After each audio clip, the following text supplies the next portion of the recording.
अगर आपने कभी भी रिक्शे में बैठे होंगे तो आपने देखे होंगे जो जो रिक्शा चालक होता है जो आगे के बैठे रहते हैं और उनके सामने एक मिरर रहती है जो पीछे वाले को साफ साफ वो देख सकते हैं। अपर मिरर होता है, उस मिरर में रिक्शा चालक जो है अपने पीछे सीट में जो लोग भी बैठे होते हैं पैसेंजर या फिर पीछे से जो गाड़ी आती है उसे देखने के लिए यूज किया जाता है। वैसे ही रिक्शा चालक जो है गाड़ी चला रहा था, यानी अपना रिक्शा को चला रहा था और उनके पीछे जो है एक फैमिली बैठी हुई थी। फैमिली में कुछ 4 लोग होते, पति पत्नी उनके 2 बच्चे बैठे हुए थे। वो अक्सर उस जो रिक्शा चालक होता है वो मिरर पर देख रहे थे जो पीछे जो फैमिली बैठी हुई थी उसमें से जो महिला है वो महिला भी बार बार उस मिरर की तरफ नजर जैसी पड़ रहा था तो देखा कि रिक्शा चालक जो है उस मिरर से उस महिला को देख रहा है। महिला की उम्र 40 साल होता है, 2 बच्चों की माँ है और जो महिला का पति है 50 साल उम्र होता है और जो रिक्शा चालक होता है उसका उम्र जो है 30 साल होता है। जब बार बार वो देख रहा था वो ये महिला भी अपने पति अपने बच्चों से नजरें चुरा के जो है उस रिक्शा चालक को मिरर पे देख रही थी और हल्का थोड़ा बहुत मुस्कुरा रही थी। रिक्शा चालक इसी से ही वो फिदा हो जाता है और जब तक उसकी गाड़ी में रिक्शे में बैठे हुए थे तब तक जो है वो रिक्शा चालक उस महिला को घूरता रहा और वो महिला भी बार बार रिक्शा चालक को देखती रही।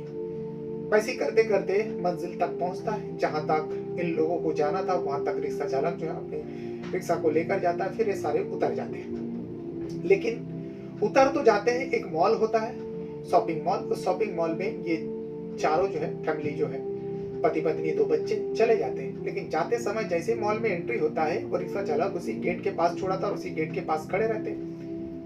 वो महिला एंट्री होने से पहले यानी गेट के अंदर जाने से पहले फिर से दोबारा उस रिक्शा चालक के ऊपर नजर गिराते हैं, यानी दूर से वो देखती है और ये रिक्शा चालक जो है उस महिला को हाथ दिखा देते। महिला भी हाथ दिखाकर अंदर चली जाती है अपने परिवार के साथ, अपने पति और 2 बच्चों के साथ। शॉपिंग वगैरह करने के बाद करीब घंटा 2 घंटा उस मॉल के अंदर रही। उसके बाद वो बाहर आई, पूरा फैमिली के साथ बाहर आई। वो रिक्शा चालक जो है थोड़ी दूर में खड़ा था। इतने में जैसे ही वो रिक्शा चालक की नजर उस फैमिली के ऊपर पड़ा जिस फैमिली को उस मॉल के पास छोड़ा था, फौरन जो है उस फैमिली के सामने आकर रिक्शा खड़ा कर देती है। जैसे खड़ी करती है वो लोग को भी अब घर जाना था, जहां से आए थे वहीं लौटना था। वो लोग भी गाड़ी के इंतजार कर रहे थे, रिक्शा के इंतजार कर। जैसे ही वो रिक्शा चालक दोबारा उन लोगों के सामने आ जाते हैं, सारे लोग पहचान जाते हैं। बच्चे लोग भी कह रहे हैं अरे ये तो वही अंकल है जो हम लोगों को लेकर आए थे। तो जो बच्चों का पिता होता है उसने कहा चलो इन्हीं से बात कर लेता है, जहां पर छोड़ा था वहीं पे छोड़ देंगे। उसने पूछा जो भाई तुम्ही ने हम लोगों को यहाँ पर लेकर आए, क्या तुम जाओगे हमारे घर तक, छोड़ दोगे? रिक्शा चालक ने कहा हाँ मेरा तो काम ही है, बैठ जाइए।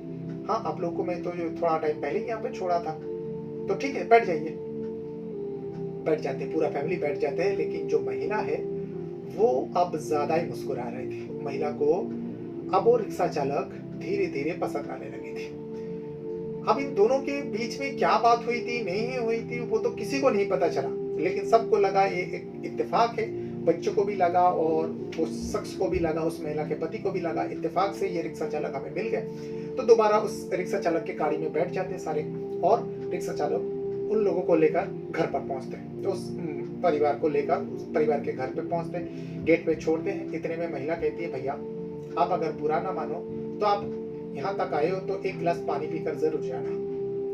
वो रिक्शा चालक ना नहीं करता है और जो पति होता है उन्होंने भी कहा जो भाई अगर बोल रहा है पानी पी लो। वो महिला अंदर जाती है, 1 गिलास पानी लाकर रिक्शा चालक जो गेट पर ही खड़े रहते हैं उसे पानी पिलाते हैं। इतने में दोनों बच्चे जो है शॉपिंग करके आए थे वो घर के अंदर फैल जाते और जो पति होता है वो भी अपना काम काज करने लगता है। घर के अंदर एंट्री होने के बाद थोड़ा दूर था, ये महिला पानी पिलाती है। उसके बाद वो रिक्शा चालक वहां से चले जाते हैं, सारे चैप्टर खत्म हो जाते हैं। लेकिन उसके कुछ ही दिनों बाद जो है वो शख्स उस घर का जो ऑनर होता है, दोनों बच्चों का पिता, गायब हो जाता है। किसी को पता ही नहीं चलता वो शख्स कहाँ चला गया।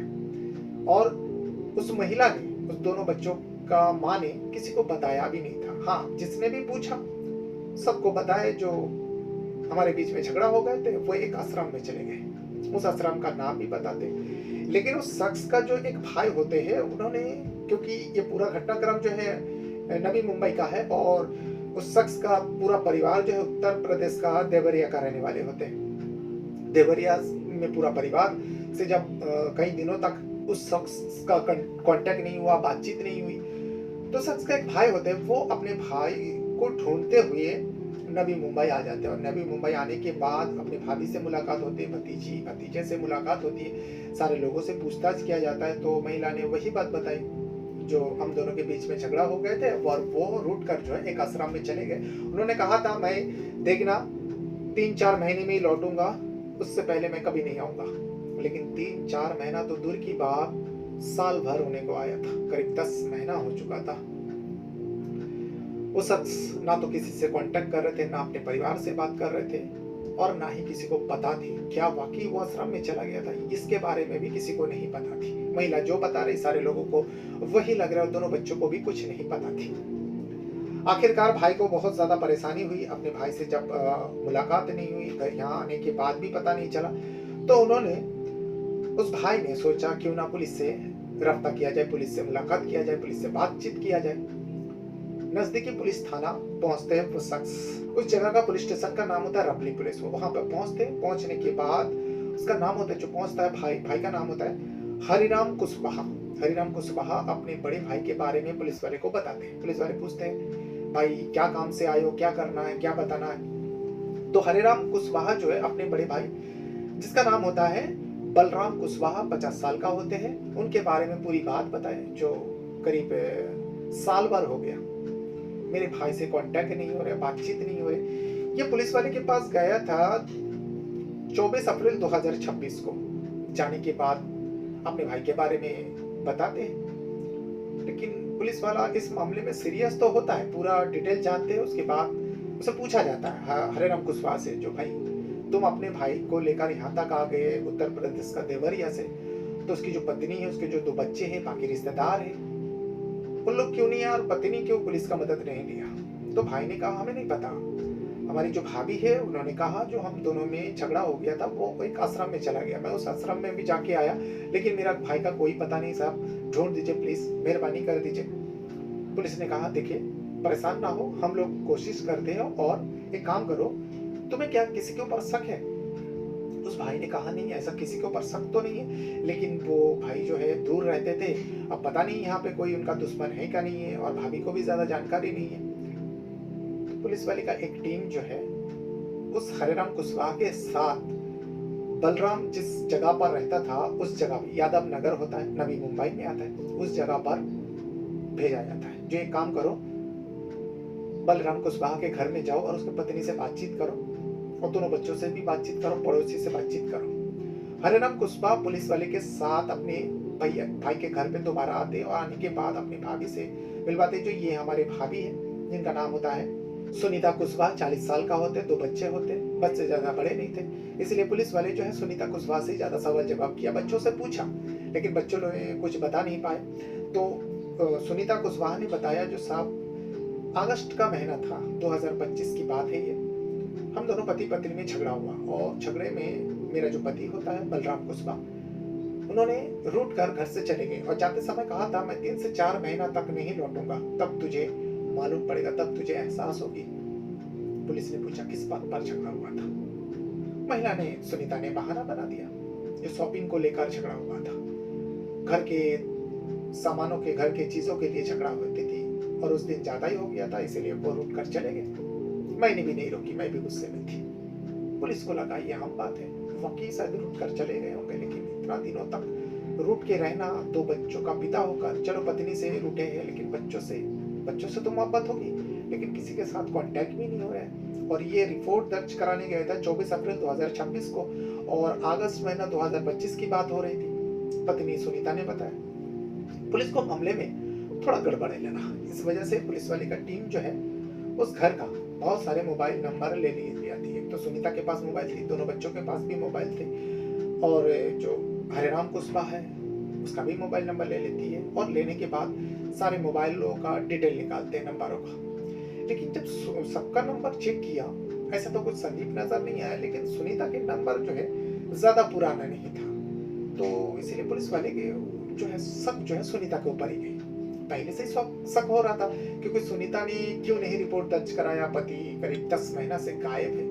हालांकि सुनीता ने अपने ससुराल वाले को बताया, अपने मायके वाले को बताया, रिश्तेदारों में बताया, लेकिन पुलिस का सहारा सुनीता ने नहीं ली। पुलिस को थोड़ा बहुत शक सुनीता के ऊपर गई थी, लेकिन जब सुनीता के नंबर नया है तो उसे थोड़ा डाउट हुआ। तो उस मोबाइल का डिटेल निकाला, उस मोबाइल में जितने भी नंबर इस्तेमाल किया गया था वो सब सामने आ जाता है। सुनीता नंबर साल भर में करीब 7-8 सिम बदली किया था, यानी 7-8 नंबर यूज किया था। सारे नंबरों का डिटेल एक जगह पे जमा कर दिए। तो सारे नंबरों में से एक नंबर कॉमन होता है, जो सारे नंबरों से उस नंबर से बातें होती थी, लगातार होती थी, कंटिन्यू होती थी। पुलिस वाले की माथा वहीं से ठनका और पुलिस वाले उस नंबर का अब सच्चाई जानना चाहता था, जिस नंबर से सुनीता हर नंबर से बातें किया करती थी। वो नंबर होता है राहुल प्रजापति। राहुल प्रजापति उसी नवी मुंबई यादव नगर का रहने वाले होते हैं। तो उस जगह पर जाते हैं और राहुल प्रजापति के बारे में पूरा लोकेशन वगैरह चेक करके राहुल के घर में दबिश देता है। तो पता चला राहुल प्रजापति जो है एक रिक्शा चालक होता है। एक रिक्शा चालक से सुनीता का इतनी बातचीत, कोई रिश्ता नहीं। तो पुलिस वाले को और डाउट हुआ, और उम्र में भी कम है, महज 30 साल उम्र है राहुल प्रजापति, और वही सुनीता का 40 साल, और सुनीता का जो पति थे जो नहीं मिल रहे उसका उम्र 50 साल होते हैं। लेकिन इतनी कम उम्र के एक लड़का कह लो या फिर जवान आदमी कह लो, सुनीता का क्या रिश्ता हो सकता है। तो सुनीता से पूछताछ किया गया राहुल प्रजापति के बारे में। सुनीता ने बताया वो तो मेरा मुंह वाला भाई है। और बच्चों से भी पूछा गया, बच्चों लोग ने भी कहा हाँ अंकल तो कभी कभार आते हैं, और जब भी आते रक्षाबंधन पर ही आते हैं, मम्मी से राखी बांधते हैं। तो पुलिस वाले का जो शक हो रहा था वो थोड़ा बहुत दूर चला गया। जो एक भाई बहन के रिश्ता है इसलिए बातचीत होती है, लेकिन बार बार दिमाग में ये खटक रहा था, सुनीता जितना भी नंबर यूज किया उस नंबर से कभी भी अपने पति का नंबर डायल नहीं किया। भले ही वो रूट के चले गए थे, लेकिन ऐसा भी क्या रूट ना कभी ट्राई भी नहीं करना अपने पति का नंबर। और एक मुंह वाला भाई से बार बार बातें करना और ज्यादा टाइम बातें करना पुलिस वाले को हजम नहीं हुई। सुनीता का तहरीर, सुनीता का जो भी उसका चाल था।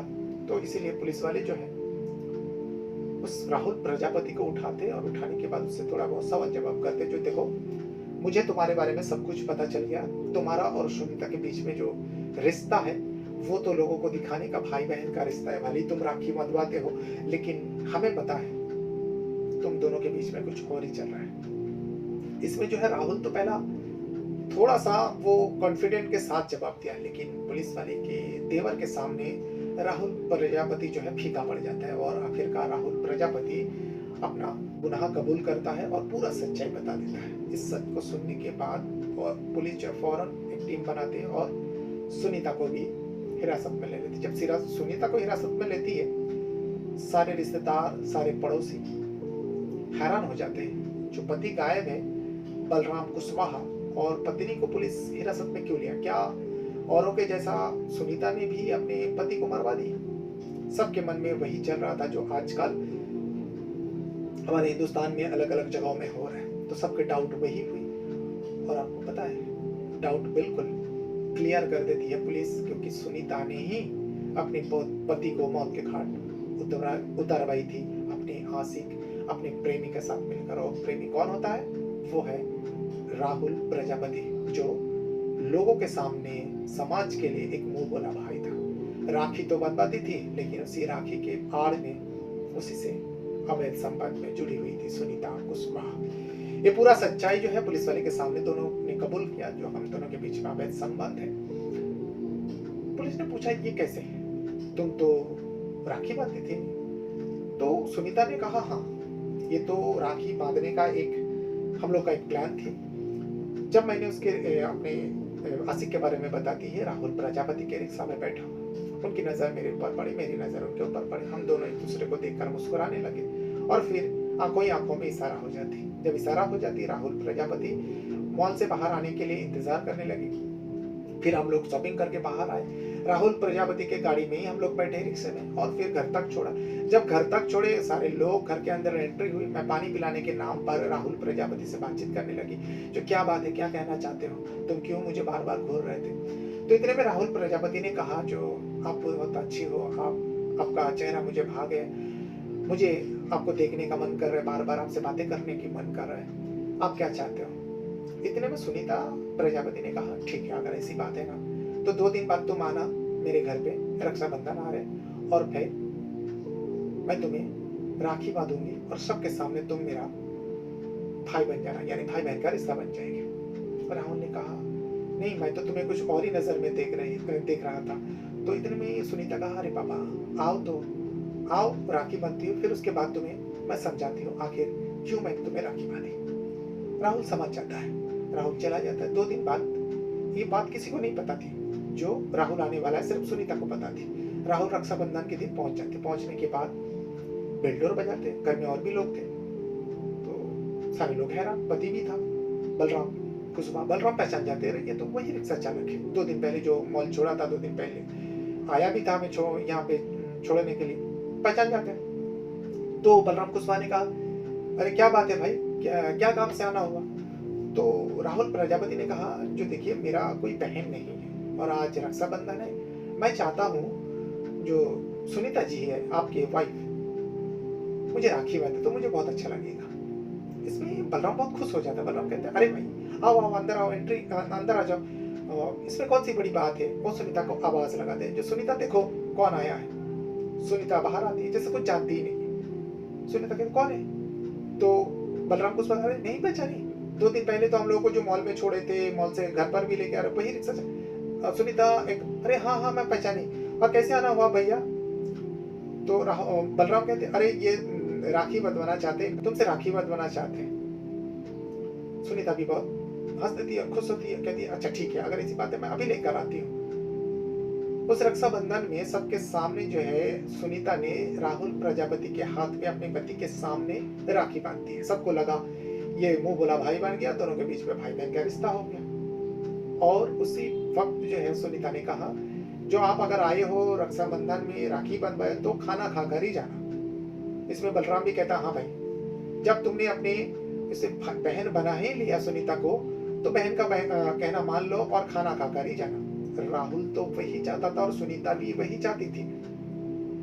फिर बातचीत होने लगा। बातचीत होते होते एक दूसरे का नंबर भी एक्सचेंज हो जाता है, और फिर उसके बाद खाना वाना खाने के बाद राहुल वहां से निकल पड़ते और इन दोनों का फोन पे बातचीत होना। और एक ही शहर का रहने वाला, एक ही जगह का रहने वाला, इसीलिए दोनों में कंटिन्यू बातें होना, दोनों में मिलना जुलना, दोनों के बीच में अवैध संबंध शुरू हो जाए, क्योंकि दोनों का दिल वही चाहता था। दोनों में वे सब कुछ होने लगा और फिर दोनों के बीच में अवैध संबंध हो जाता है। और इसी अवैध संबंध को चलाने के लिए वो भाई बनकर अक्सर सुनीता के घर में आया करता था और सुनीता से रिश्ता कायम करता था। एक दिन बलराम जो है अपनी आंखों से सुनीता, अपनी पत्नी और उस मुंह बोला भाई राहुल प्रजापति को आपत्तिजनक हालत में देख लेता है अपने ही घर में। उस दिन बहुत गुस्सा होता है बलराम उस राहुल को डरा धमका कर वहां से भगा देते हैं, लेकिन अपनी पत्नी से बहुत ज्यादा नाराज होती है। पत्नी को समझाता भी है, जो हमारे बच्चे बड़े हो रहे हैं उन लोगों पर असर क्या पड़ेगा। तुम लोगों को दिखाने के लिए उसे भाई बनाया और भाई के साथ ऐसा रिश्ता, जरा शर्म करो। बहुत कुछ समझाया, बहुत छोटा बड़ा कहा, और उसके बाद ही जो है सुनीता माफी मांगती है। बलराम जो है माफ कर देते हैं अपने पत्नी को, जो चलो पहला गलती है, लेकिन वो माफी नहीं मांगी थी, बल्कि वो तो बस इस मामले को चुप कराना चाहता था। और फिर सुनीता ने ये पूरी बात राहुल प्रजापति को बता देती है, जैसा ऐसा है, अब क्या करें। दोनों एक दूसरे से मिले वगैरह रह भी नहीं पा रहे थे। आखिरकार फैसला करते हैं, जो काम करते हैं, जो आजकल हो रहा है, बलराम को ही हटा देते हैं हम दोनों के बीच में से। दोनों ने प्लान करते हैं और उस प्लान के तहत बलराम कुशवाहा को ये लोग मौत के घाट उतारवा देते हैं। कौन सा दिन था वो? 8 और 9 अगस्त के रात के दरमियान 2025 की बात है। उस दिन बलराम कुशवाहा जो है रात के वक्त सो रहा होता है, गहरी नींद में था।